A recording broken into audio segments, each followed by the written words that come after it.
up online, so I guess maybe they'll be in. All right. Okay, so welcome to the JS meetup for, what month is it? March, right? I was away on vacation last month, so still getting back used to things. I'm Eric. This is David, and you're here at YYCJS. We had a nice link bait title for you, the perfect JavaScript project. Of course, nothing's perfect, but we're gonna try and give you a pretty opinionated view of what we think works pretty well and what's worked pretty well for us. So to get started, already done our intro stuff. We're going to talk about our sponsors. So you're here at Assembly, co-working space, awesome place to work. There's a bunch of us that work here downstairs. Village Brewery, Startup Calgary, and Petrofeed for sponsoring the beer. So if you guys want to shoot them a tweet thanking them, that'd be sweet. I guess other announcements that we have going on, we got a bunch of stuff. So we're trying to get into the habit of mentioning all the other stuff that's going on in the community, because there actually is quite a bit of stuff happening, especially the next couple months. So without further ado, I guess we got the City of Calgary hackathon that's going on April 24th, right? I think they can talk a little bit about it. Did you guys want to talk a little bit about it? Sure. Yeah. That's what they came for.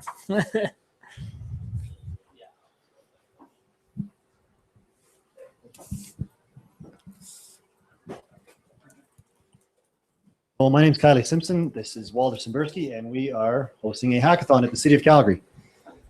It's $50. It lasts the whole weekend. We hope you all come out. We've got some great speakers. We have some great panelists. You can win up to $1,500 in prizes for the first place, $1,000 and $500. It lasts all weekend. We have people just like you guys. We have people from Ruby on Rails, people from all the different other technology programming languages, but also we have entrepreneurs, we have engineers, we have quite a wide breadth of people who are coming to an event like this. Has anyone been to a hackathon before? Yep. Yes. A couple people, right on. So if you haven't been to a hackathon before, it's not a head down, program away, bust your brains and see what you come up with at the end. Not at all. It's come up with an idea. Come up with an idea and pitch it at the end. It's very similar to a Dragon's Den style of pitching ideas. So you work together with other team members, you build a team. You don't have to come in with a team. You can meet people. If you want to come in with some, that's fine too. And at the end of the weekend, pitch your idea. You're going to pitch it to 5 panelists. One of them is the city general manager. So how a city works, there's nobody higher than the city manager. Okay, there's the mayor, but he's over here. The guy who actually gets things done, city manager, okay? And there's 4 other people, director level, managerial level, really important people as far as how a city operates. So hope you come to our event. It's $50, 24th to the 26th. We hope you use the open data catalog as well as part of your pitch. And that's it from us. We've got these great cards. Any questions? What are you guys looking to get out of the hackathon from the city? From the city, we're looking to promote the open data catalog. That's the big pitch. So open data is a big thing. And why do you want to pitch that? Why do we want to promote that? Transparency and openness of government. Awesome. The open data, I saw something about that for Canada-wide. Is there something specific for Calgary? What do you mean? Is there something specific? Well, is there a data set of data sets? Okay, I think I understand your question. Is there a data set we're looking for in particular? Other way around. Are there published data sets for City of Calgary? Oh, yes. Data.calgary.ca. And there's a whole listing of them. There's some census data. This is it. Hunter Hackathon, which you're all coming to. There it is. Yeah, there's lots of great sets in here. Lots of good stuff that you can match up with other information too. So maybe by themselves, they're not that sexy, but when you put them with another set, all of a sudden you've got some great information that you could make a pitch for a business case to solve. Cool. Any other questions? Yeah. We aren't working with any live data, right? It's just snapshots of data at certain times. You got it. Yeah. Yep. Download it and do what you want with it afterwards. Okay. Some of this stuff, it makes sense that you don't need to do it that often. For example, this one, why would you want to grab it every day? Right. You know, but there's other information that you would want to grab on a more frequent basis. Yeah, but you got the right idea. Okay. Any other questions? Lots. So I'm going to repeat the give me one, question give for me one. online. Is there, if there's a problem the city wants to solve? Yeah, there's lots of problems that the city wants to solve. But by us opening this to a group such as this or an event such as this, we don't give any preconceived notions that, hey, we really have a problem with dogs. Could you focus on dogs?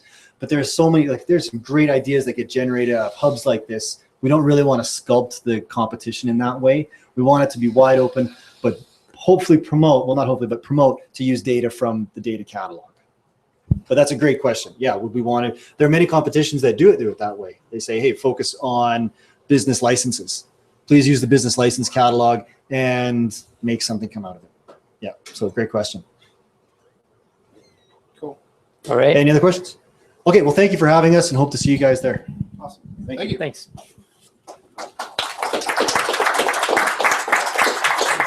All right, next up we got Polyglot AB. Do you want to talk about it, Tyson? Sure.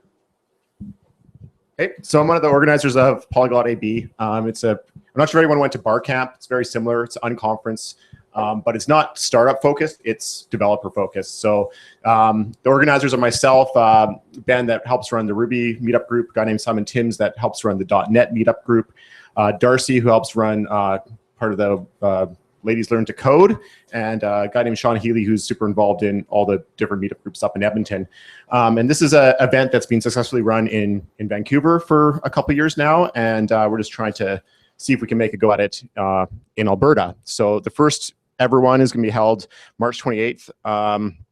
Tickets are for sale. I have if you just put in YYCJS, you get $5 off the ticket price, and it's just to cover our costs. That's it.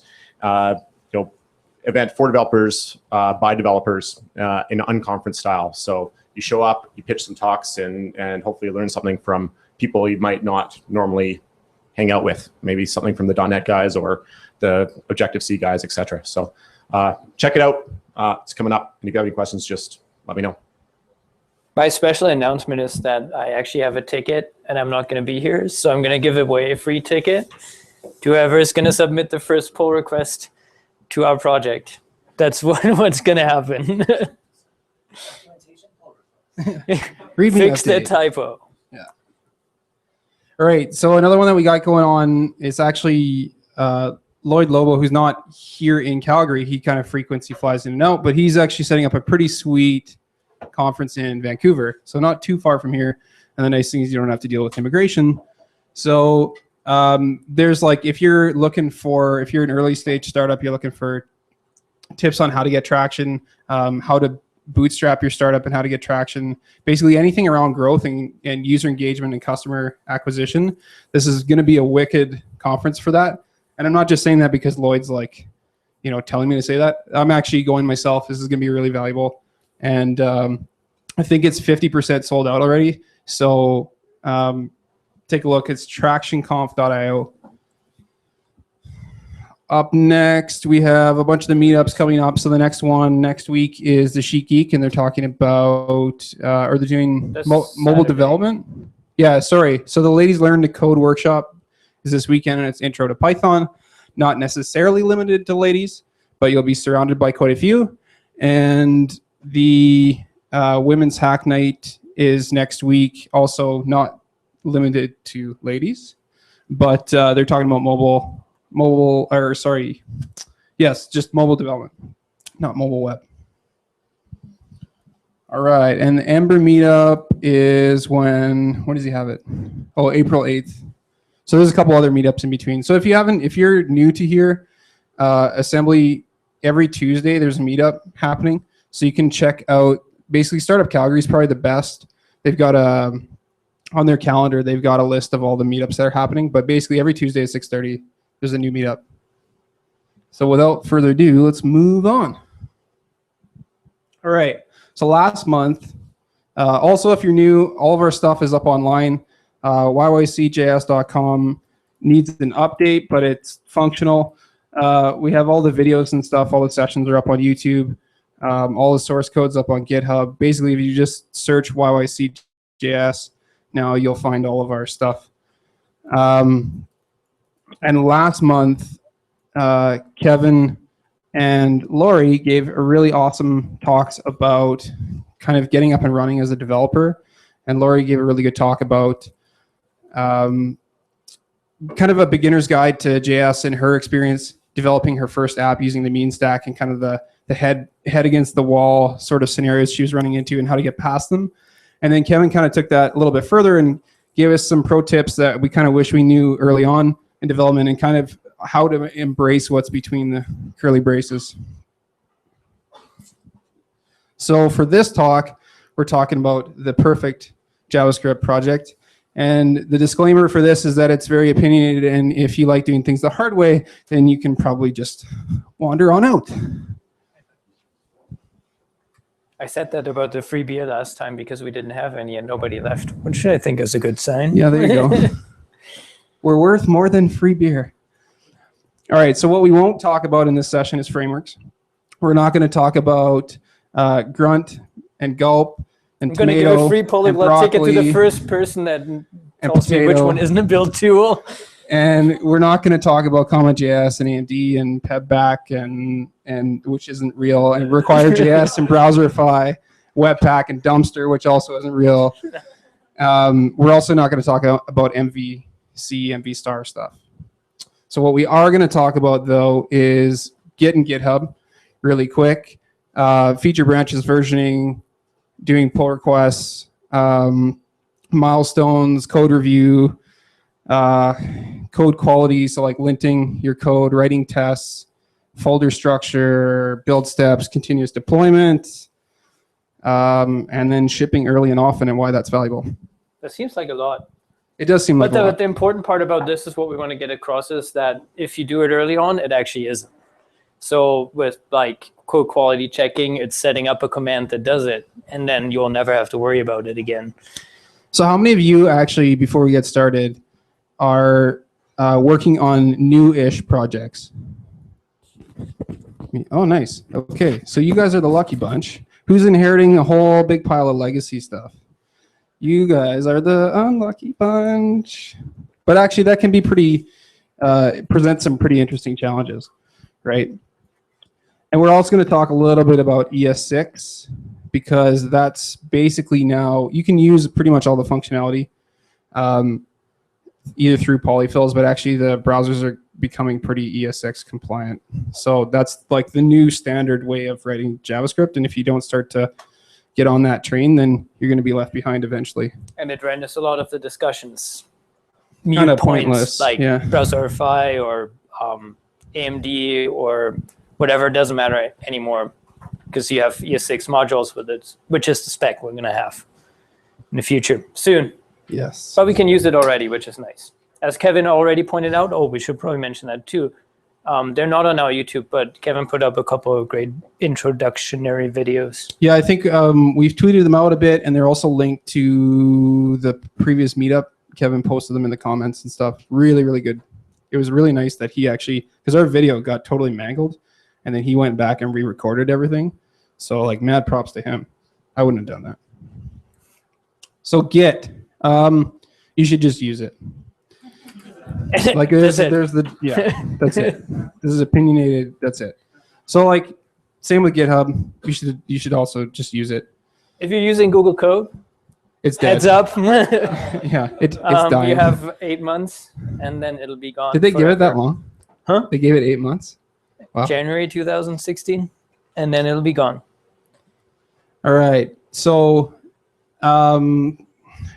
we're going to walk through kind of like what is GitHub and how to kind of set up branches and how you can do versioning and milestones and why that's sort of valuable. For some of you that have your own way of doing stuff, that's too bad. You're going to sit through this. I guess I got to take this over now, hey? Yeah. Okay. So GitHub, actually GitHub looks like this when you're not signed up. So most of you guys already know what GitHub is. Who has a GitHub account? Pretty much everybody. Okay, I guess Perfect. I don't need to talk about signing up for that. So once you sign up, you basically, let's create a new repository, and we just call it the perfect project. The perfect. I'll leave the typos in there. So GitHub, they add a lot of stuff too. You can add standard git ignore files for Node. I'm also a big fan of global git ignore files. So if somebody forgets to put their Node modules folder into the ignore file, and you see this, well, why did my repository turn into like 400 megabytes? It's because somebody forgot to put Node modules into git ignore. That's things you don't need to put into your repository. Like anything that comes with the package manager does not live in your repo, because it's by now a bad practice, and NPM is good enough to not have to use that. And license, well, free GitHub only offers open source projects, so they're all going to be visible for everybody. Then we might as well MIT license it. There's actually a big problem. They're trying to make it easier, but there's a lot of projects that don't have a license. So if you use them, you don't really know what the license is. Always add a license, and if you don't want people to see your project, then make it private or use a different license. There's a lot of choice, but MIT is the most lenient one. Yeah, they have Bitbucket has free private repositories. That's true. So there's different alternatives. We're just gonna go with GitHub because we use it every day. So now we set up our repository. I'm gonna copy this link, and all we gotta do is clone it down. Git clone. So I'm actually, so that people aren't too incredibly bored, how many people have you used GitHub regularly, like every day? Half. All right. So how many people have actually cloned down a project and like actually have a project on GitHub? Decent. Okay. We'd love to share those, by the way. I think you've been making an effort of actually making sure that. Yeah, we're trying to get in the habit of sending out a newsletter every month as like events that are going on. And if you've got a project or a blog post that you've written, doesn't necessarily have to be totally JavaScript related, but if you're doing something cool with JS or web tech in general, we want to kind of share that out so that people get a sense of what others are doing in the community. But we're basically going to talk, a little bit through GitHub and like kind of a workflow for how you can use PRs and code reviews to actually manage your stuff. And that's AKA just being a good team player.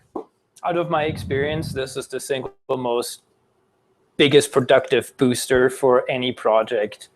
Like making pull requests and code reviews so that everybody knows what's going on. And then continuous integration. It's the two biggest things. They're not a big deal if you do it right away and all the time, but it changes how everything. And also maybe not how to not be a dick in pull requests too. Because like sometimes, really nitpicky stuff, you can just actually, so one of the things too with PRs, right, is like you can actually commit to somebody's PR. So if there's something that is really bugging you that you're really anal about and you hate like the weird little space that somebody accidentally left in there, you can actually just go and fix that. You don't have to go and make the person go fix that, which is nice. Not a lot of people know that. I just wanted to say that when we started using pull requests, I thought it would slow us down immensely. Like, it's like double the work, but I have to agree that it probably was the best thing that we ever did. Yeah. Yeah, we've so basically Tice was saying at Clio, like one of the biggest things that he thought things were going to slow down, and actually it did speed things up, and that's the same thing that I've seen pretty much everywhere. It's also nice having come off working a remote stint that, that's basically the only way that you can get visibility into what the hell's going on. So that's also a huge thing. And it doesn't have to necessarily be everybody works as a team and reviews the code, but even if you're just having one or two people take a quick peek, that can make a big difference. And also add, it sounds dumb, but even if you're working on a project by yourself, do pull requests for yourself. I constantly find bugs only when I look at my pull requests. It's amazing. So also the diff tools, being able to catch bugs, even when you're doing your own, in your own projects, makes a big difference, which I totally agree. I think I messed up my order. I'm going to do this one because I got to start one. Okay. Did I mess up your car? Okay. Maybe. We can. Yeah, you messed it up. Okay. No, we need Package.json first. Go. All right. So one of the main things of Node.js project, and even now a lot of the front end projects, is a package.json file. Basically, it's your definition of all your dependencies in your module itself. There's a few common required fields. Basically, your dependencies live on here, and your development dependencies live in here. And the kind of cool thing about about npm and package.json is that you can actually just initialize one by running npm init. You can publish your packages by running npm publish. You can actually define scripts that you want to run in there by just doing npm run whatever your script name is. So that's kind of nice because it's actually, although I've been a pretty big proponent of a lot of the build tools, and there is a bunch of cool stuff you can do with the build tools, you can actually do all that stuff with makefiles. And you can actually do all that stuff with just JS scripts that you run with npm. So that's what we're going to kind of show today, and why we're not going to talk about Webpack, or why we're not going to talk about Browserify. Well, the thing is that with ES6, a lot of the overhead that you have, like concatenating, building, and stuff like that, is going to be taken out of your hands by, right now, some other build tool, but eventually it'll be part of the browsers. Okay, so I did clone down the project that we just created on GitHub. And npm and GitHub play really nice. You can actually install like Git repositories right into npm as dependencies, which is really cool. But what we're going to do is npm init. So here, it already filled in the name because that's what it got from GitHub. It's version 1.0 because we don't make mistakes, and our API is going to be perfect.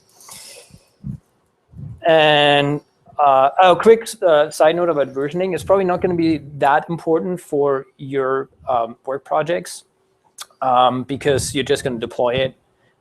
You have big iterations, but you don't need to make a new patch version or whatever for each project. But for anything that has an API and that other people use, please use versions. And the semantic versioning rules that everybody is using right now is anything that starts not with a 1 but a 0 is like a pre-release. It's kind of like it can break at almost any time. And 90% of all Node projects are still 0-point releases because everybody's too scared going 1.0.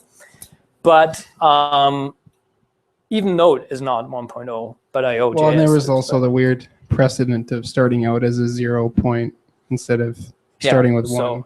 But once you go 1.0, so when you played with your API, it is kind of stable. You go 1.0, then if you find a bug and fix it and it doesn't break any of your API, you can release a 1.0.1, which means it's a patch release, it just fixes a bug. If you introduce a new feature, whatever it is, but your API doesn't break, it's still the same, you make it a 1.1. If you break everything, even small things, imagine like if somebody's using your library and you're changing a method name, everybody's thing that they're using it in is going to break, which is really annoying for people. So when you do that, you release a version 2.0, and npm is smart enough to know, oh, they released a 2.0. We can let you know about it, but we're not going to automatically pull the latest version. I have a story about that. I was at the jQuery Toronto conference 4 years ago, I think, and talked to the maintainer. And basically what happens is jQuery, you can just link to the CDN jQuery latest. And them releasing version 2.0 was a very, very big disaster. And people took it very personally, and they got also very, very personal. So versioning is important for anybody who is using your library or your API. As a project, it doesn't matter. I would just use Git commits. But if you're having an API that you give to people, then it's very important, and you should really stick with those rules. I didn't think I could talk so long about that one field. Okay, description is a little easier. Entry point, lib, index.js. I'm going to talk about that later. NPM test, Mocha test. And this is nice because it already adds my Git repository endpoint. I'm going to here YCJS. License is MIT. And then it just writes this one out. Boom.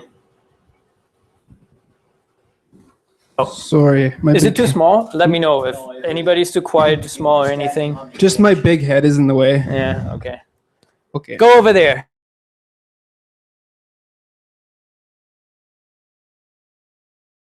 already helps a lot to set up your project, because in here you will declare your dependencies and all those things. And jQuery already, like they had used to have a plugin registry. I don't know if anybody ever used that, but they said go move your projects to npm. I don't know who's using Bower, but Bower is basically not being that actively maintained anymore because they say npm will do it eventually. So npm will be the package manager for JavaScript projects. So we might as well use it. Next slide. Next. I don't know what the next slide is. Oh, sorry, I skipped a couple, right? Yeah. Oh. All right. What was before this? Right. Teamwork. I've been stuck at that. Did you? I guess we'll cycle back around to pull requests and kind of milestone stuff. Actually, you know what? Maybe Dave, do you want to give a quick overview of the milestone stuff and issues and like? Yeah. Actually, I can do that fairly quick. And even I'm curious for you if you've got any kind of tips or best practices for issues and issue reporting, since you guys have a lot, you've dealt with a lot more of that publicly. So tips. One thing I think you mentioned, right?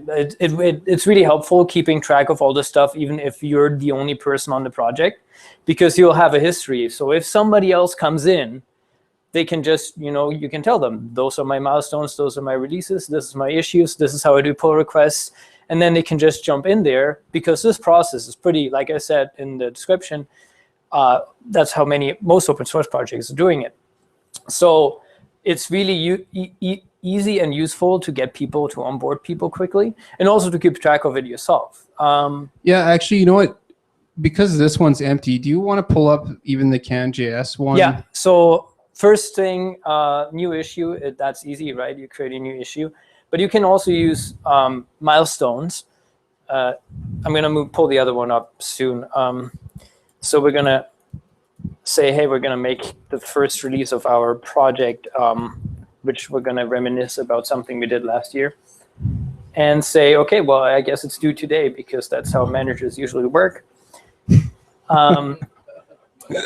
So now you create a milestone, and whenever you create a new issue in your issue tracker, you can actually assign that milestone to it. So GitHub is not a full-fledged project management system, but it's also like not that invasive that is annoying to developers. I guess anybody who's used Jira kind of knows what I'm talking about.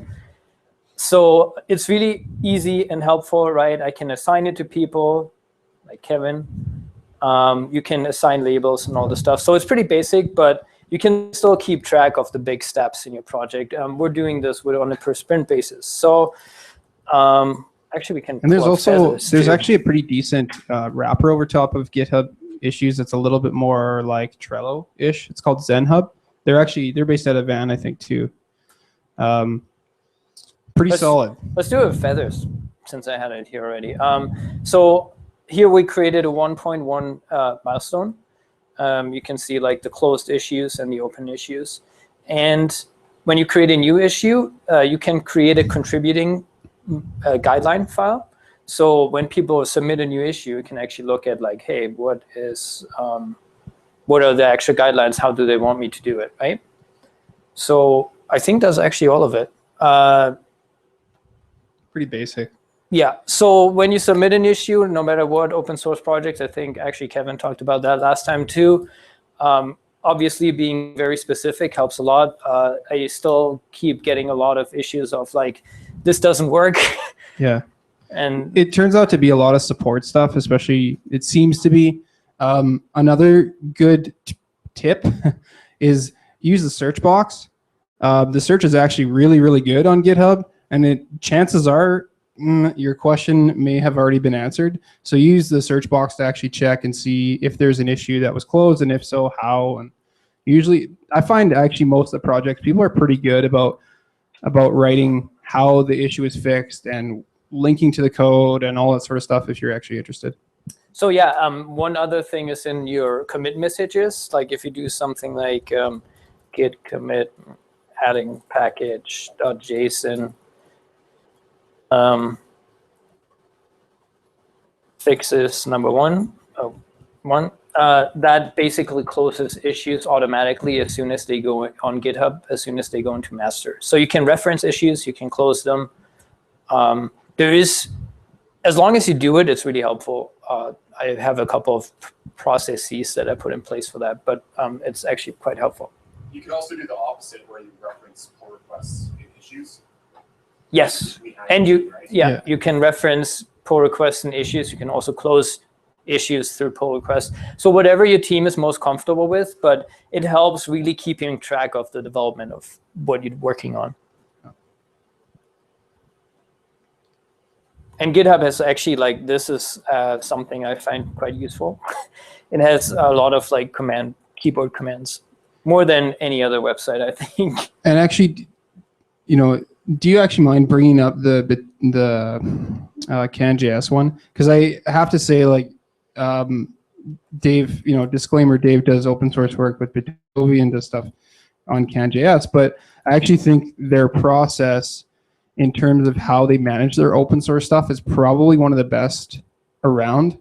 They do a really good job of laying out what the milestones are, what they should include, what they don't include, what the releases look like, all that sort of stuff. They do a really, really good job of that. The cool thing is you can generate a change log out of this too, right? Like, basically we're looking at each individual milestone that's closed, and then you generate the change log out of all the pull requests and issues that have been like connected to it. So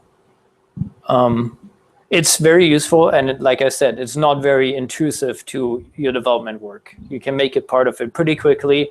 And I think the most important thing about today is that little steps made early on are going to save you a lot of headache in the end, in the long run. They totally do. Yeah, big time.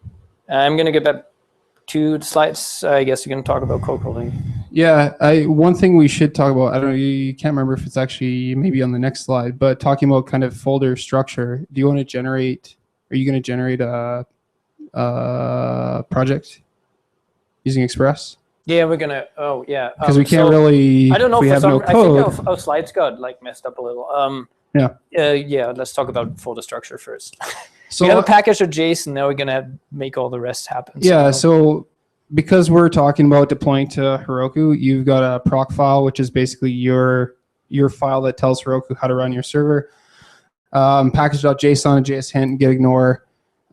So JSHint is what we're going to talk about pretty quick here, and that's basically the rules for how your code should look like, and it should blow up when your code doesn't follow those rules.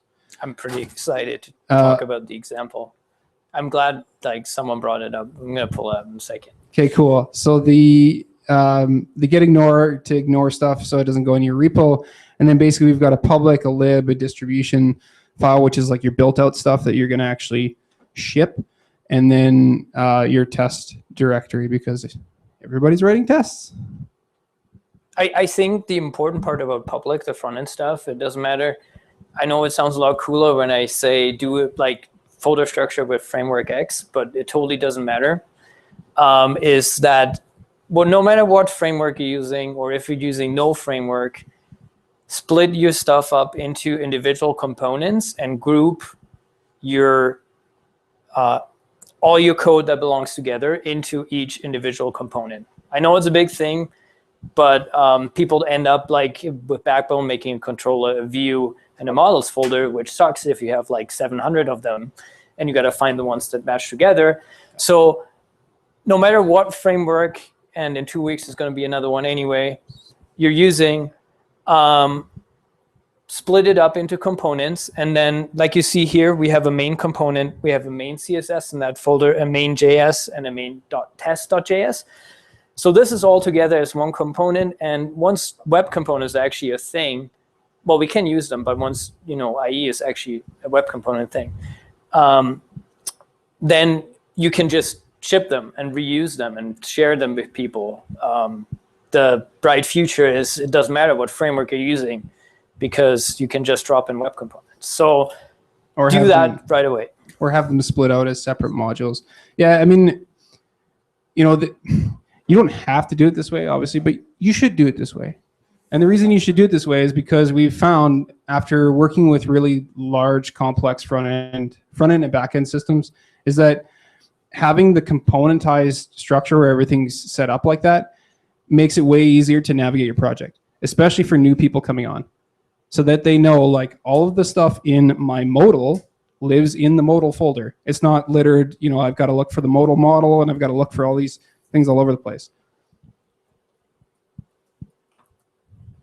I don't know what I'm doing here. We're going to talk about code quality now? Sure.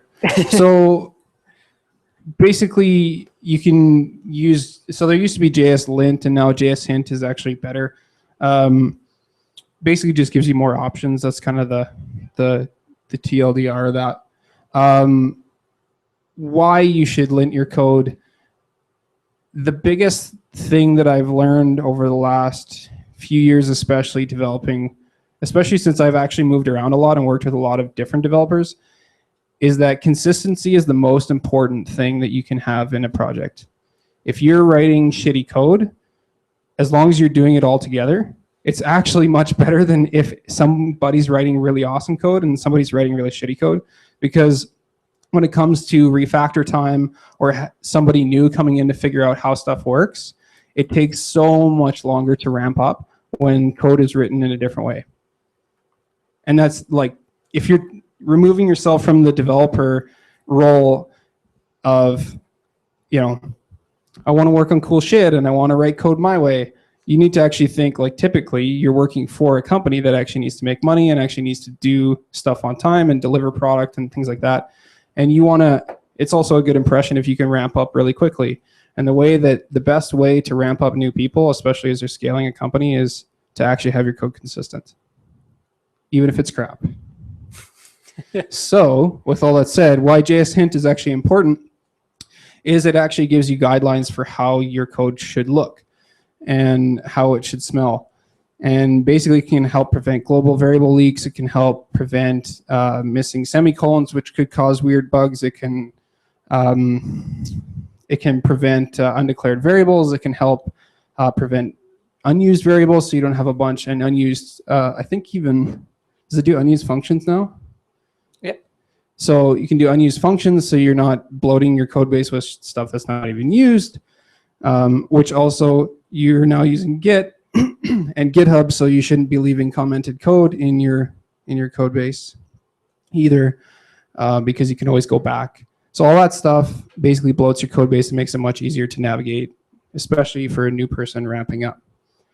So this is actually a good thing to get in, especially early, because obviously as you write code, if you decide later on when you've got 100 files or maybe even 30 files that you're like, hey, we should set a code standard, now it becomes a real pain in the ass to go back and fix all of those files, right? Which kind of makes everybody else look at you like an idiot, because you're going, I'm going to go fix all this stuff, but it takes a lot of time, right? Like you're having to go through manually, but it actually makes a big difference in terms of code quality later. So I want to talk about one of those. There's examples for everything, but Patrick actually posted something. Global variable leaks are actually kind of a thing. I learned that the hard way too. I linked that here. Did I link it? Oh yeah, I did. Yeah. So this is a big open source project, right? 8,000 stars. And ccommit, there should be a comma after closing bracket for get real node function, because I can show you what happened. If you look at this file, I'm going to make it a little bigger.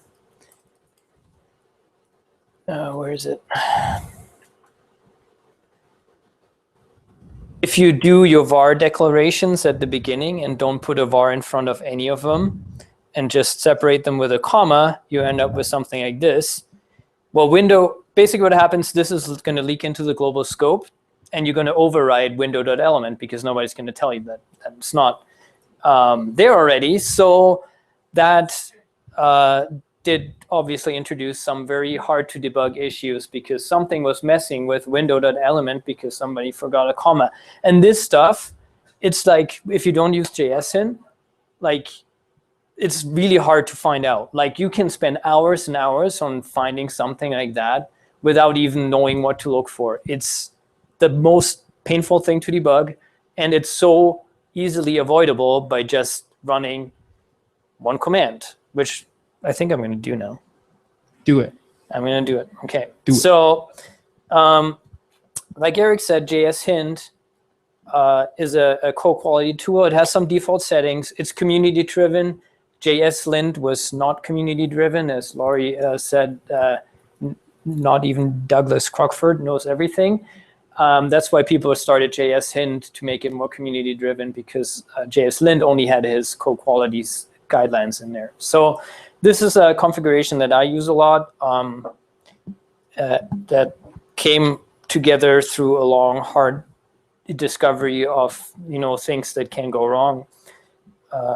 You can probably create your own and go with the defaults, but I'm just gonna copy and paste that one, because you guys know that I copy and paste a lot. So we're gonna create a JSHint RC, and then we're gonna create a app on libindex.js. Index.js is your index file for each folder in Node. So basically, if you do something like node lib, it's going to look for an index.js file first, which is like an index.html. And then I'm going to say something like var x equals 10, and we have to add JSHint. JSHint is a JavaScript tool, so we can just npm install JSHint. And because we have a package.json, we can actually say, hey, save it as a development dependency. Development dependency means I'm just going to use it during development. It's actually kind of important to separate between the stuff, because this can get pretty big. But this is only going to happen in development. If we deploy to Heroku, we're not going to get JSHint. So we're going to save this. And then I think you mentioned the scripts, right? Yep. The NPM scripts. So we're just going to add a JSHint script in here that says JSHint lib dot. And then give it the flag of using this configuration that I just created. And so one thing that I learned recently is that you notice Dave had just JSHint. I used to think that you had to install those modules globally, but actually if you're running it with inside npm, if you pull up a node modules folder, you'll see there's a .bin file. And that's basically all the binaries that are like all the runnable scripts that any of your modules, installed modules have. They live in there. And npm will actually resolve that stuff for you, which is kind of nice, because then you don't have to install a bunch of global modules.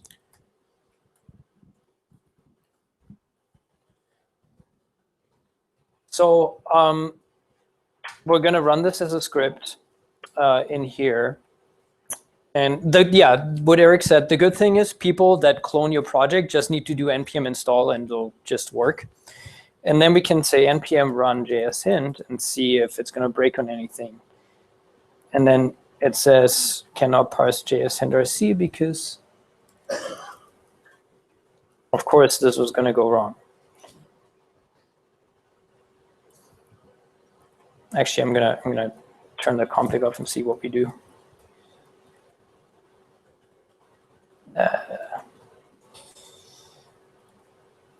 npm run JSHint. You have unexpected end of input. I'm gonna let you talk about the other stuff until I figure this out. Well, Dave's gonna tinker. So. Of course, this is going to go wrong right away. Usually the first thing I don't do does go wrong. Build steps. Which is kind of what we're touching on right now. So basically the idea is that you can run, like I said before, there was make files, and then there was grunt, and then gulp, and then webpack. Basically all these build tools for being able to concatenate your JavaScript, compress it, potentially compile it if you're coming from CoffeeScript, or from if you need to do stuff with Browserify, or if you need to do stuff with ES6. But basically, you're going to go through a series of build steps now. Like if you're writing any modern stuff and you're not just including scripts in your HTML file in the order that they are needed, and you're not putting things on the global window object, you're going to have some sort of build step. And the same thing too if you're using a CSS, like basically a processor. So if you're using less or Sass or Stylus, you're going to be compiling that stuff to CSS. Dude, it started working for no reason. Weird. So basically there's a series of build steps that you're going to go through, and what we were saying before is that if you can actually put all that stuff inside of run scripts, and now that npm is kind of becoming the de facto, like truly the de facto JavaScript package manager, it makes it really nice and easy because people don't have to install a lot of dependencies. And the trick with installing, kind of one of the caveats of installing dependencies is that it hasn't happened to me that often, but occasionally you'll have a dependency that then requires a dependency that then requires a dependency, and somebody changed that later on, or even now that there's so many modules, it's actually deprecated or not maintained anymore. And so it's really nice. One of the nice things is being able to reduce the amount of dependencies that you have, because it reduces the amount of moving parts and the chance for breakage. I did fix it. No, it did start working. So I just ran it, and see what it said here. It says, hey, there, you're missing a semicolon. There was a big discussion about that, but it also says like this is not defined. And then if I'm just going to do this, it's going to complain about a missing semicolon and that it's been defined but never used. So this is actually really helpful because it helps you like wax your finger whenever you're doing something that you're never using, right? But what we really want to do in our index thing is create an app. So we're going to create an Express application which we want to deploy to Heroku. So we're going to require Express. I also have a quick question. So how many people in their front end code, how many people are doing manual string concatenations right now for templates? Anybody? Is everybody using a templating engine? Everybody? Nice. Okay, well, then you will not benefit as much from this, but JSHint actually makes a big difference. Like I've come into applications where you've got a ton of legacy app, right? Where you've got a ton of stuff where people are actually using manual string concatenation, even for the little templates. And that can get pretty hairy to debug, especially when you want to change something. And so JSHint is actually a big help in making sure that you don't miss, miss parentheses, right? Which then can break your whole app, which sucks. What I really want to do is just set up a static file thing in the public folder, which we got to create, and listen on port. So what I'm going to do here is I'm going to listen to the environment variable port, which is what Heroku is going to give us, or port 3030, which is our fallback, which is what we're going to be using locally. I wonder when we're going to do a break. I think my beer's almost gone. Mine is definitely empty, and I need another one. So let's quickly try this, and let's quickly run this. And then we'll I take created a public folder. I'm going to create an index.html. And then I'm going to be super witty. And I'm going to install, so we got to install Express, right? So this, I'm just going to save not as a development dependency, but as an actual dependency. So what's going to happen is it's going to add it right here automatically. So whenever anybody else is going to start to use your project, you don't have to tell them, oh, yeah, you got to install this and this and this and this. It's like type npm install, and you'll get everything you need, which is pretty cool. And useful, especially if you have more than 2 people. All right, and then we can say we need an npm start command. So I'm going to put that in here. Start is node lib index.js. We can leave the index.js out, but npm start. Now, if I'm going to go to localhost at port 3030, which is our fallback, I'm going to get the hello world, which is actually a good time to have a break. Because the next step we're going to do is deploy it to Heroku. Who remembers our picture sharing app that we unfortunately didn't sell for $20 billion? Okay, yeah. 5 of you? Cool. So I'm going to go over that a little bit. we created a real-time picture sharing app. What I want to do is, well, we want to get this deployed to Heroku and actually share pictures with people. And we're going to put it through CI as well. Yes, so that's going to probably be Continuous another 45 integration. minutes. So morning, we're going to take a 15-minute break and then have another half an hour, 45 minutes. Yeah. We'll try and be a little bit quicker. This next stuff should go fairly quick.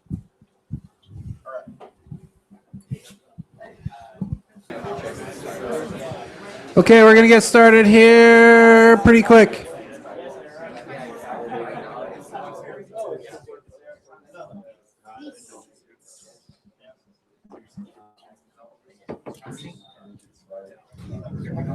Okay. We're going to try and hustle through some of this stuff. All right. By the way, we're usually cutting this out. Well, I'm usually cutting this out of the online version. Yeah. So if you want to see the whole thing condensed and compressed, it's going to be online too. Yeah. All right. So we got before the break, we got our project set up. We're good to go. I quickly wanted to go over it. Yeah. So Okay. I'm going to do that, and then you can talk about And then I'll continuous talk about deployment. yeah. So we set up a Git repository. We cloned it down, created the package.json. We talked about code quality. We set up this JSHint stuff, which is going to be run here. And one thing I have to do before I forget it is actually our test command is not going to be mocha test. It's actually npm run JSHint. So right now we're not going to do any automated tests, but our tests are going to fail if we write crappy JavaScript code. And then we created a simple Express server that hosts a static file folder in the public folder. So this is dir name is the directory of this file, and then we just go one up into the public folder, and then we have an index.html that I was even too lazy to put all the HTML5 stuff around. And I think that's it, and you can start talking about continuous deployment while I actually turn this into HTML5, I guess. All right. So how many of you people have continuous integration, continuous deployment set up? Ooh, not as many as I was hoping. All right. Good. Maybe we will learn something today. Okay. So there's a bunch of different tools out there, open source stuff and proprietary stuff.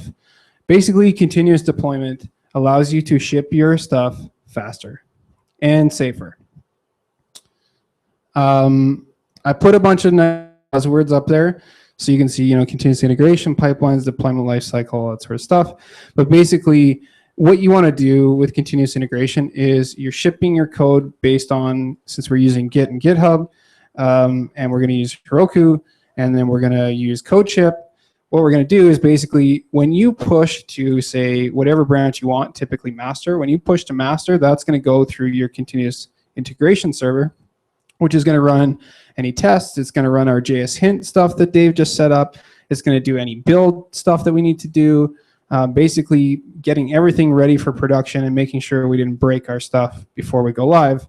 And then if we are confident enough in our ability, we can have it so that it automatically deploys right away to Heroku, which is pretty sweet because no longer do deployments become this nightmare that you're scared to perform when your manager is like, we need to get this out today, and you're freaking out.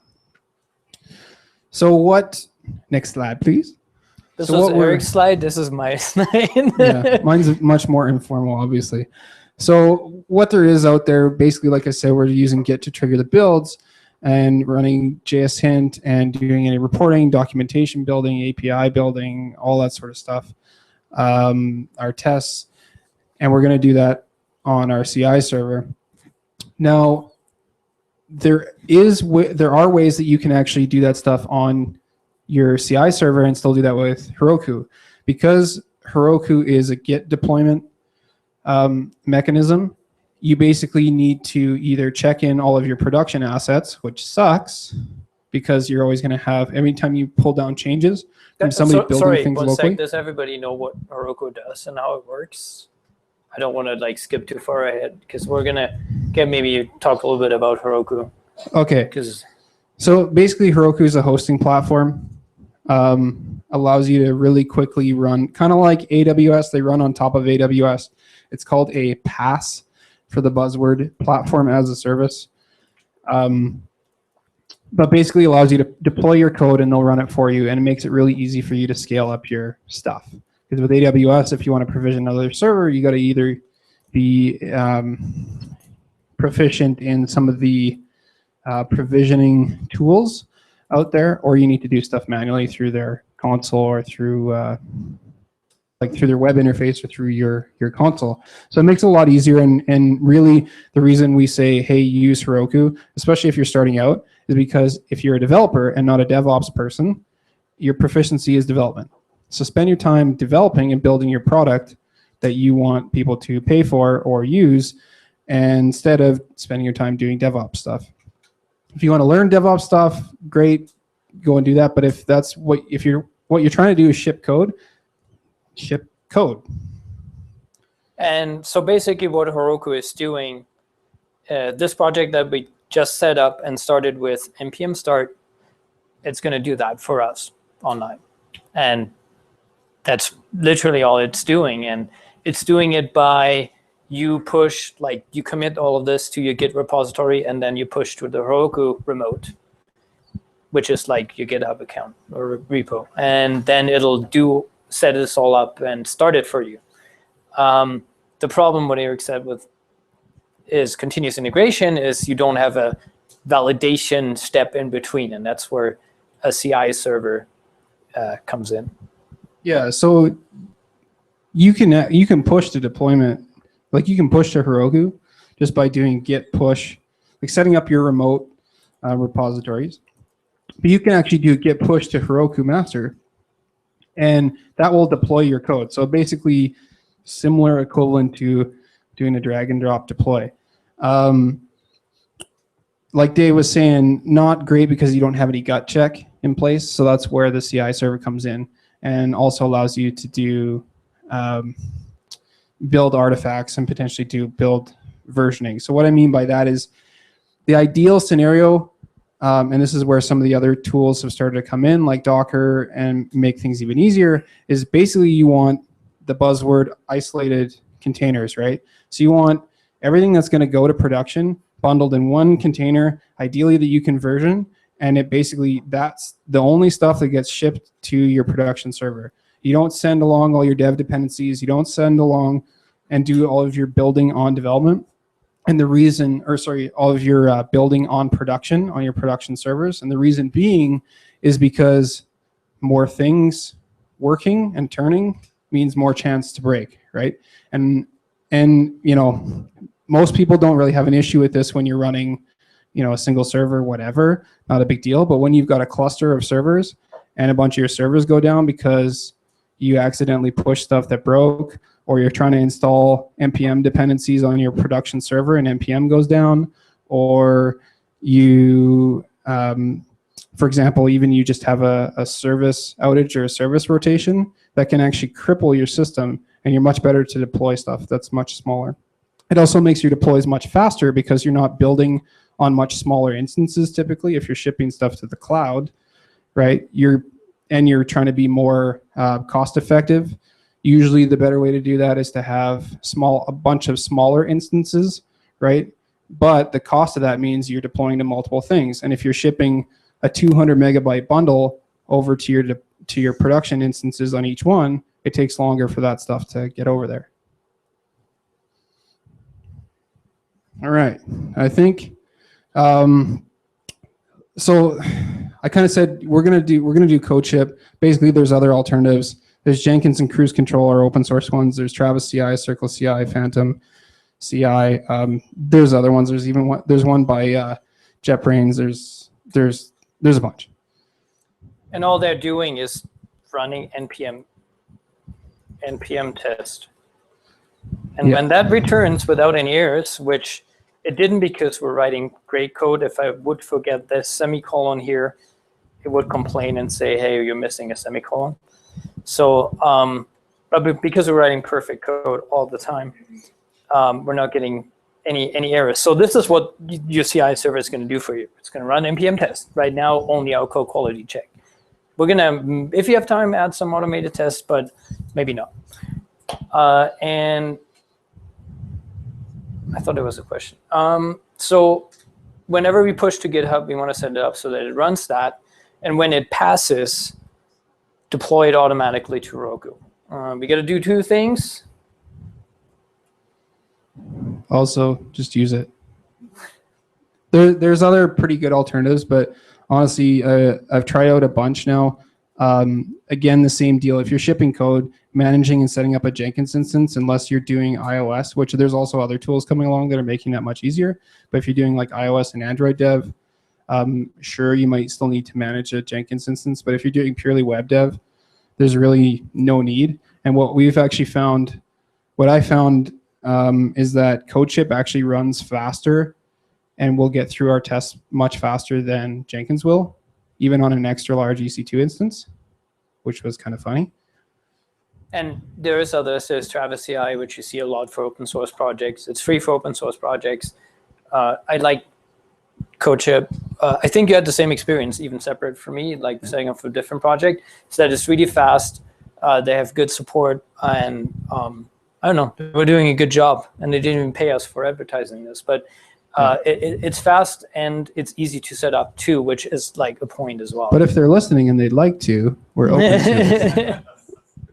All right, so two things. I got to start with Heroku, actually. So I signed up for Heroku because I have an account and I use this like two-factor authentication app, and then I gave my phone away and now I can't use it anymore and can't get into my Heroku account. So never use this two-factor authentication app because it literally only works with your phone.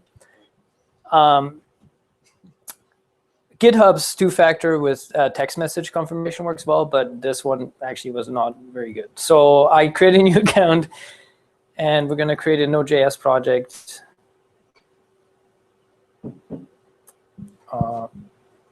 They keep changing it.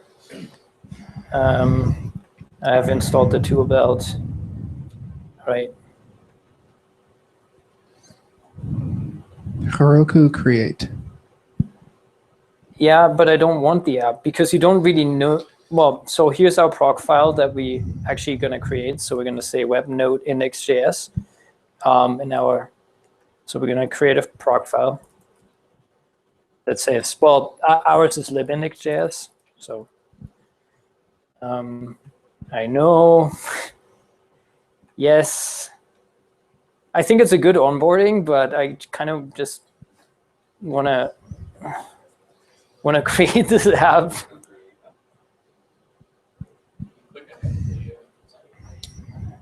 Next step. There you go. You're right. So smart. Nice. All right. Now no done. There's no done. Yeah.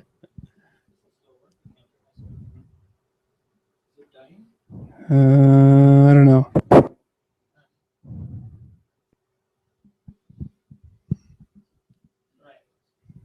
There you go. Okay, I'll come hold it. Let's take off your mic so we don't get feedback just in case. Yeah. That'd be mean. Unless someone has batteries.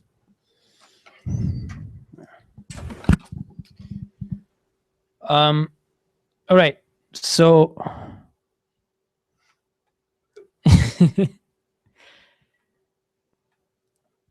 here's the app we just created. And it's going to give us no dynos and a Git endpoint. And that was what I had to set up before setting up CodeShip. And for CodeShip, what we're going to do is we're going to log into CodeShip. Use GitHub. You can also use Bitbucket, but don't do it. Just kidding. I actually know a couple guys that were working on the Bitbucket team. Create a new project connected with our repository. So now it's actually looking at all. should have gotten. Sorry. So I'm gonna actually look for our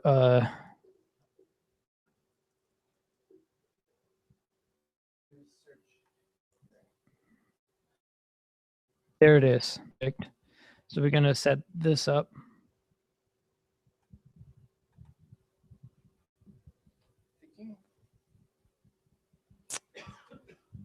And then Oh, and also sweet thing that they just released is the fact that you can actually run. So they've had pipelines for a little while in terms of being able to set up a pipeline. And what I mean by pipeline, another buzzword, is like basically doing one thing, like running your JSHint, and then the next step in the pipeline would be running your tests, and then the next step in the pipeline might be building your code, and then like building your JavaScript. The next step in the pipeline might be building your CSS, whatever, and then however many steps you have in between, and then shipping. So one of the sweet things that they just released is you can actually parallelize your pipelines. So what that means is, especially what I found with Ruby and running, when you're running a whole bunch of Ruby tests, when you have a really large test suite, or if you want to split up your unit tests from your integration tests, you can actually parallelize them very easily on CodeShip, which makes your builds even faster, which is really nice because the whole point of getting fast builds is that you fail early, so that you're not wasting time waiting around to see whether your stuff passed or not and whether it's ready to go to production. Yes. Yes. So another reason for using GitHub and CodeShip and why this sort of workflow is that when you do a PR, CodeShip will actually run your tests and run a build for you, and will actually give you a nice little warning in your pull request to tell you whether your build is passing or not. so you can talk people through that. I think you know what. Sure. So Dave basically did a git push. He pushed to the master branch of the repository, set it up so that that's the branch that we were watching. Basically, that kicks off a build on CodeShip. We're watching our build go, and the nice thing is you can click into any of these and you can see what's going on. They give you updates, which is awesome. And eventually, if we're all good, so we got a green build, everything passed. We have no tests yet, but our JSHint passed. And the next thing that's going to happen is we're going to look to deploy that.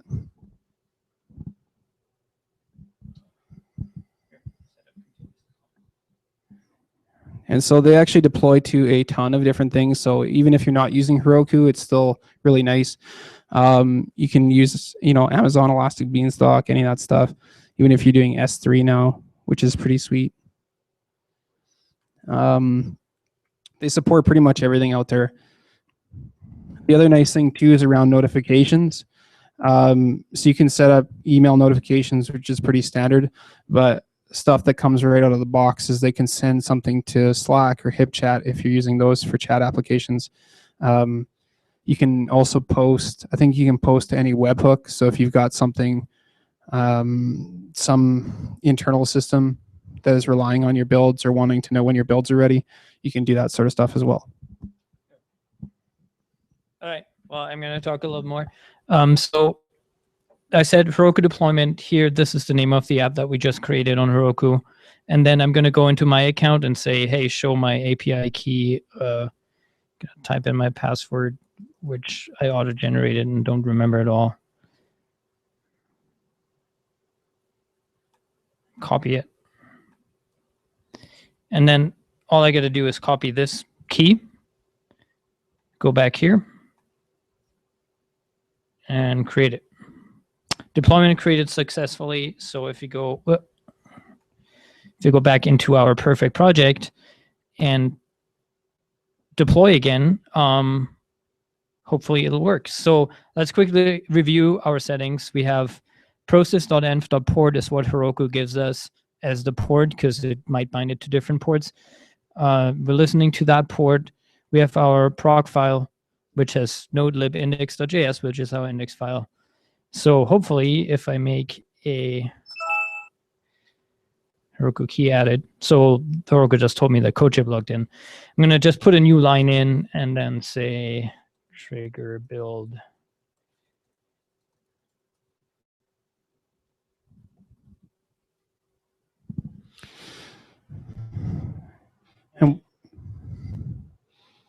Sweet. And while that is running, I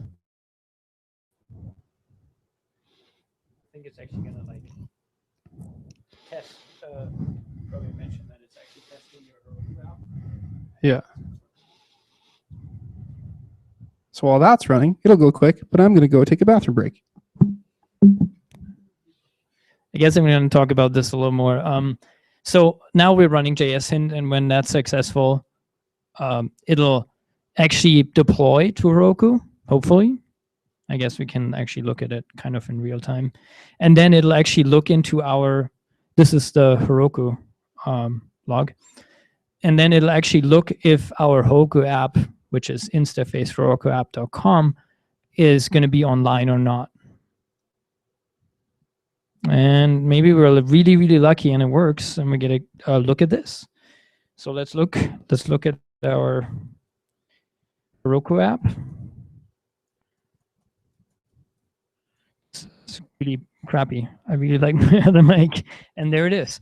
So basically, we set up continuous deployment. So whenever we push to master again, it's going to be deployed right away. And the whole deployment took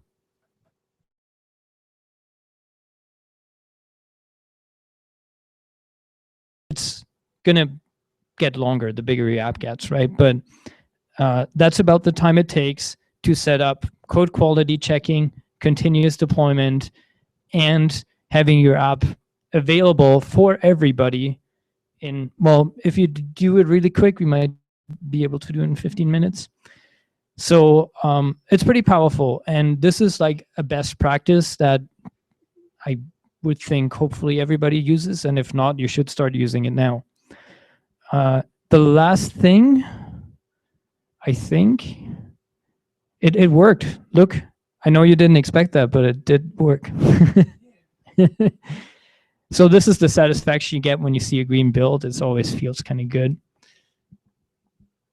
All right, and so I guess like one of the themes for this was to stress why you should get this stuff set up early. A lot of people, they want to just get up and running and not, they don't worry about the infrastructure side of things. They're like, well, I'll worry about that stuff when I'm deploying, and it is so much easier when you do it right from the beginning. And because it actually doesn't take that much time now, and because your deployments actually are pretty quick, and also because most of these tools are free, there's really no excuse. I can't stress enough. It just saves you so much time, especially as your project gets larger. All right, if you have 10 more minutes, we're gonna go a little back into last year. Some of you remember this. Just this awkward dance. Let me see if I can actually change the batteries. Do you have more? Okay. So while Dave's looking to see if he's got more batteries for the other mic, basically what we're gonna try and do. Are you gonna do ES6-ish stuff or no? Okay. So we lied. All the ES6 stuff we're gonna talk about, you should go watch Kevin's talk, because that'll actually save us more time. Hey, I'm back. Louder than before. Nice. Okay, so yeah, so for the ES6 stuff, basically where we were going with this is that currently without ES6, you basically, in order to get set up for the browser, you need to precompile your code. You still need to do that, but you can actually just use npm to do that. And there's a tool now called Babel. Yes. Right, which will actually, it used to be, so even like this is how quick stuff changes. So last month, was it last month? Kevin was talking about ES6 or 6 to 5. They changed the name to Babel for various reasons, because they want to be able to do compiling beyond version 6 to 5. Kind of makes sense. So anyway, they basically, what this will do is compile your stuff now, so you can run and write all your code with the new ES6 syntax, and even if it's not supported in the browser, it'll automatically compile it and polyfill it for you, which is really nice because you're able to actually get up and running sooner, and you don't actually need to do anything other than just run Babel on your code, which can be one npm command. So what I wanted to talk about is actually this one. So last year we built, and we didn't install it yet, which makes me sad. If you know somebody who has 20 billion, we built a picture sharing app. I'm going to quickly show how it worked. And it was real time, apparently. Let's look at the port. Oh no, it runs on port 1337 because we were being silly. What you do is we coded that live. The video is online too. So if you want to see how this actually worked, it took, I think, half an hour. Yeah, not very long. So you log in with your name, and then you go allow the browser to take a picture, and then you post the picture online. And this is the last thing that might go wrong that I kind of want to try, is I actually want to get all of this deployed to Heroku with the app that we just built, right? And the way to do this is, I'm gonna, look at this. We're console logging the Yeah, the image. the image. So this already lives in a repository called Instaface. No, Instaface. And because Git is a distributed version control system, I can actually go ahead and pull from there into our perfect project.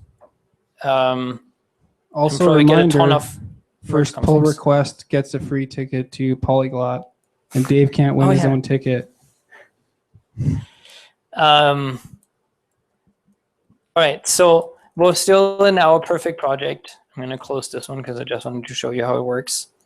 And then all we can do is say git pull from the remote URL from our other YYC.js project. I put it in a perfect branch. So we're going to pull it down, get a bunch of merge conflicts, which doesn't matter because we're just going to like, I'm just going to open WebStorm and resolve those conflicts. So this is, people ask me like actually a couple of times about editors and things like that. Try them all out. It doesn't matter too much, but there are some things that are kind of nice that some IDEs or editors have that others don't. What WebStorm has for me is a nice git merge conflict resolver. And that actually helps quite a lot because dealing with like this stuff here is kind of super painful. So I'm quickly going to open this. And also, I don't know if you guys are looking for graphical stuff. Like you can resolve this stuff on the command line and also just in your code editor, is Vim, Emacs, Sublime, whatever. But there's also for GUIs, there's source tree, which is free, and that's actually from Atlassian. So the same guys as Bitbucket, and then GitHub has their own. But I found the one from GitHub is a little bit more simplistic. It still actually works quite well, but source tree is actually quite good, especially for showing diffs. So you see there's a whole bunch of conflicts, right? This one is kind of like short. The only thing that's kind of different is actually the def dependencies and the dependencies. And the only thing that we're going to need for production are those two. So I'm going to move this whole over, which was the one that I had locally. And I'm just going to add replace express with this. So those are the two things. We talked about those. And too bad that we only have a little bit of time, but we don't want to keep it for too long. Git ignore. I'm just going to move my git ignore over because that was the one generated from GitHub. And then index HTML, I'm going to use the one from the server because ours is just a hello world thing. And then this is how I solved all my merge conflicts. So this is why graphical tools can be powerful. So if thinking about editors and things like that, start with a basic editor, but eventually if things are becoming really painful, like merging a lot of like getting merge conflicts together, there is options that you can look at them all. Don't trust my judgment on this. I just ended up with WebStorm for no very passionate reason whatsoever. So now we have all those files in there. We say merging with Instaface. Right. Let's see if it starts. Because if it starts, it had that silly port. Oh, we didn't? That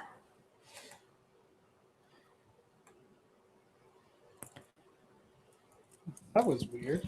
Yeah. Well, that wasn't a very nice pull down. What was it? I don't know what happened, actually.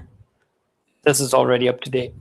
So it merged all of this stuff in, but it didn't merge my index.js file, which is okay. I mean, that's why GitHub is also helpful, because it has a lot of like, oh, because I didn't push it. So apparently I ignored that lib folder. I'm just going to quickly copy and paste it in there, because then we're almost there and almost done for the night. Where is it?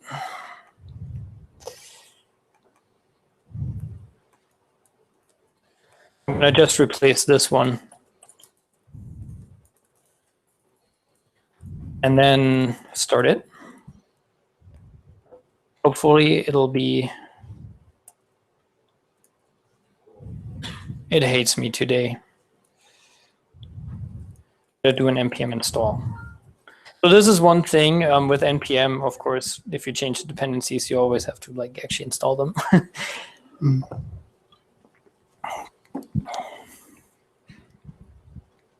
If Eric has anything else to add, speak now, because I'm almost.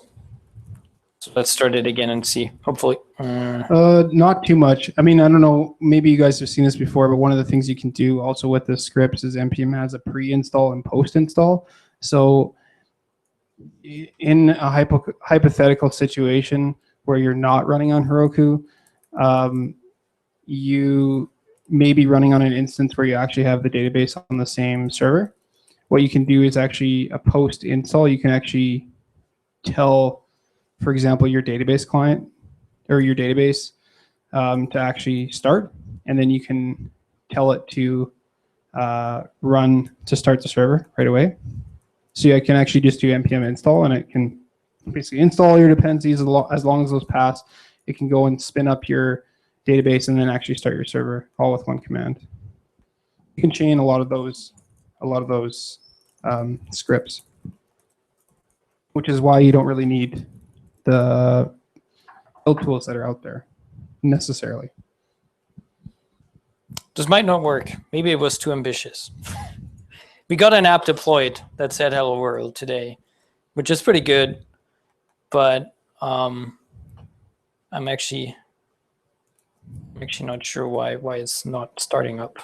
Oh, see, this is the second time that something worked for no reason. Right, so that worked. There's gremlins hanging out in your final commit. computer. Oh yeah, gremlin.js. So let's push to master and see if this thing is gonna origin master and see if. Or do you want to do a PR? You're totally right. So you totally missed the entire PR point. That was kind of. So I'm gonna the whole teamwork part. I'm gonna like teamwork with myself. So so in order to not just push to master, right? I'm gonna create a new branch. Then I'm gonna call Instaface, and then I'm gonna push to origin Instaface. Also, question: do you still use Hub for the command line tools? No.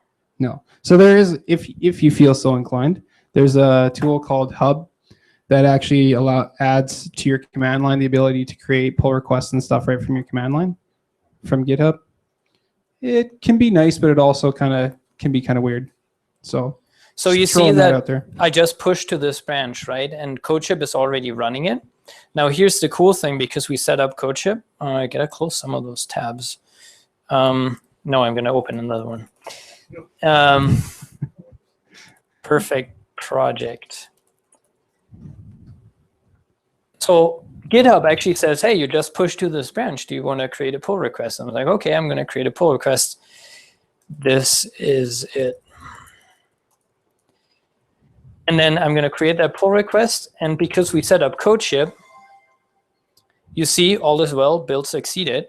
and you see that in the details, you can click there and it's going to redirect me to CodeShip and actually say, hey, your entire build worked, which I think is like very, very useful. So if I break the build, we're going to talk about testing again, maybe. But we also have a fantastic testing talk that's pretty fun online. If your tests and your build and all this stuff didn't pass, then people will see that your build didn't succeed. Now, we have a whole lot of changes in here, right? But it's like, I can make comments and say, we don't need this, right? So you can comment on it, and then you make your changes, commit to your branch again, push. It'll run all your CI for you without deploying, because it's a different branch. We only told it to deploy from master. So you can see it, look at all those changes, right? Which is like a lot. So this is the entire app, which is actually not that much for a picture sharing app. And 50 commits, I don't know where those 50 commits came from, probably because, so there is ways to actually clean up your commit history if your team or yourself are like, that's important to you. That's not important to us right now. So unfortunately, it was just me doing this pull request, right? But you can see through that CodeShip and CI integration, you already get some feedback of like, hey, you can merge this. And it's like, okay, build passed, which is fantastic, which means we can merge it and delete that branch. Don't forget it. If you have 1,000 stale branches, it's super annoying. Don't forget it. It's actually a really big pain, again, when you're working with a lot of people and you got a bunch of different features happening and a bunch of different stuff going on. It can get pretty gnarly to figure out which branches are active and which ones aren't. And you see our merge is already merging pull request number 1. Number 2, which means somebody did one already and won a Polyglot AB ticket. Let's quickly look. Nah, no pull request. Too bad. It's still up. Okay, so I'm gonna close all of this because now I'm actually getting confused. I'm gonna go back to CodeShip.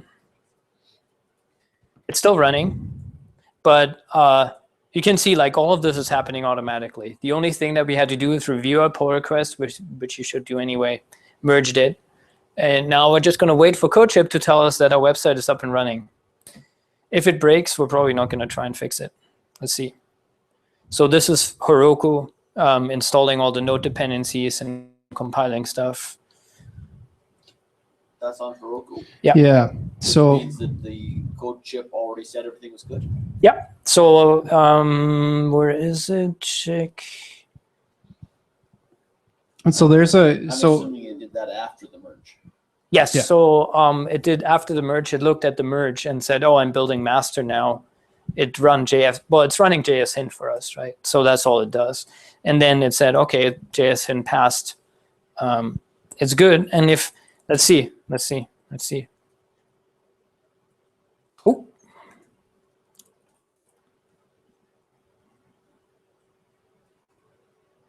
The moment of truth. Wait.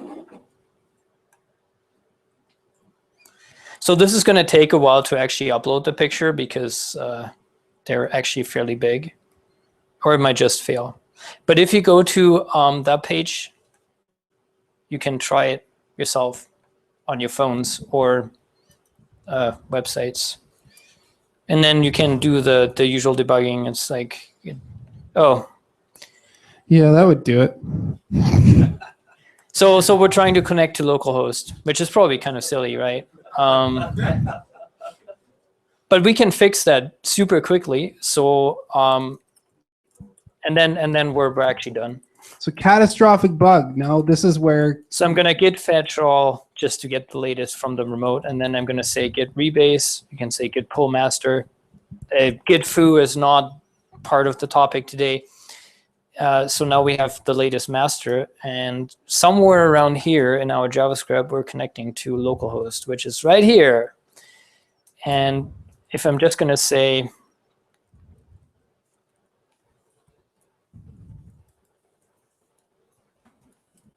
if I just say this, hopefully it'll work. Host name. I'm gonna push to master now because why do I keep making this mistake? because we're in a time hurry, and in a time crunch, everybody forgets about any best practice, but we still have CI.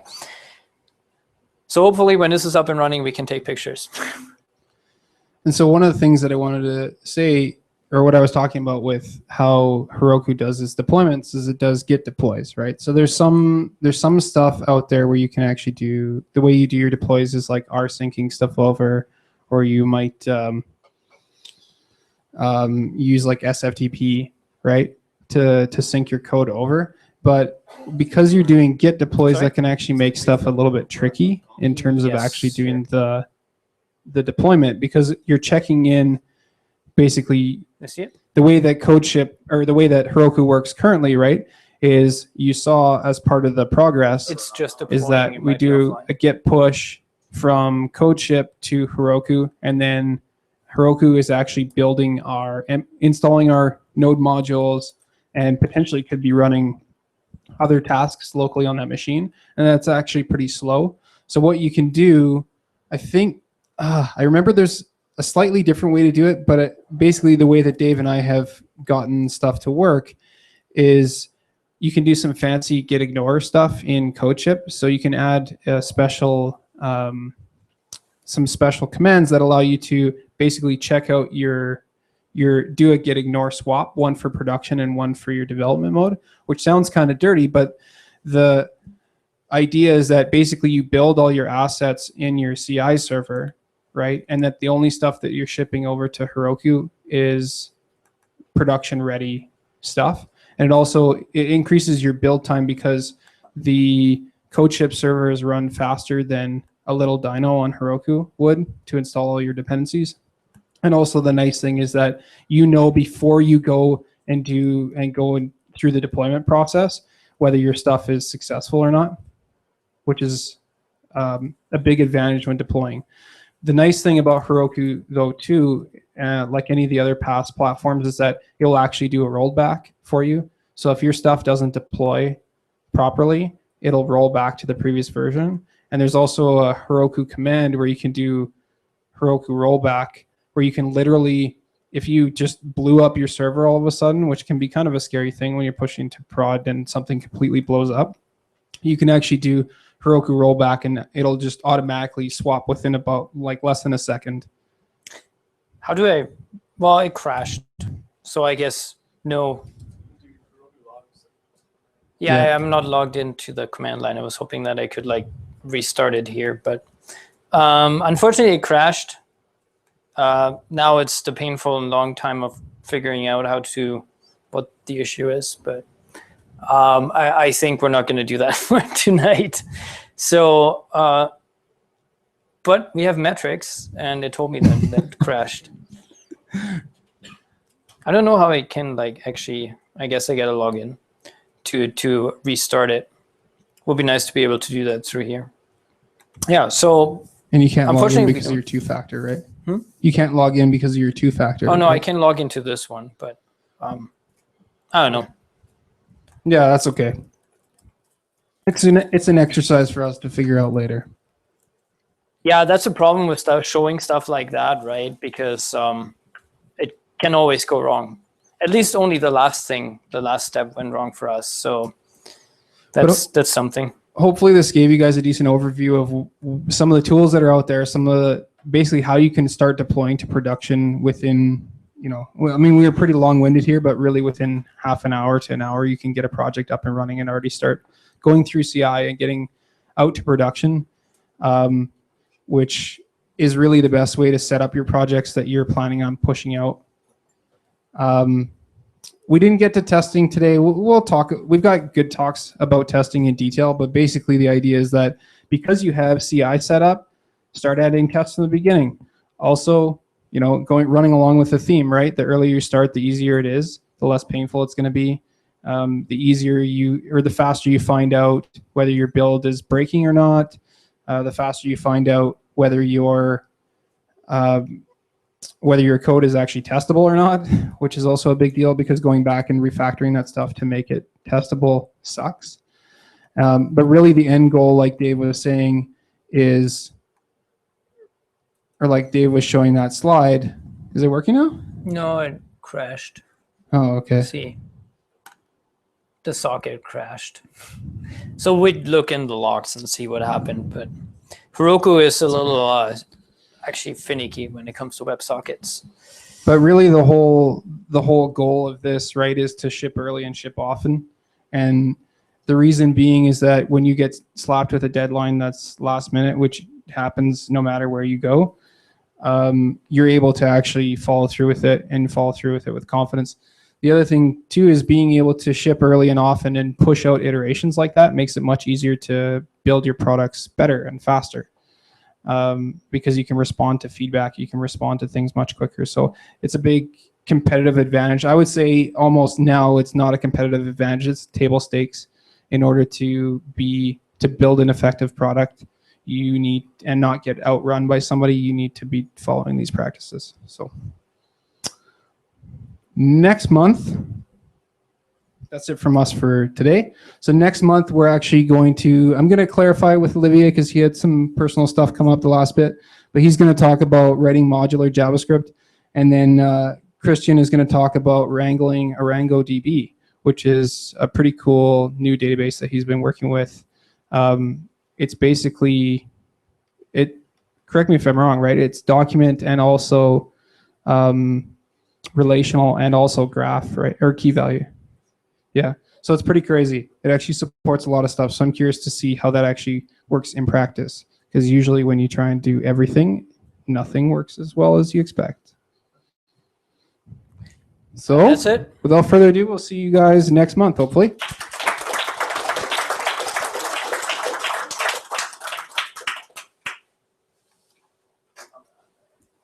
Sad that it crashed.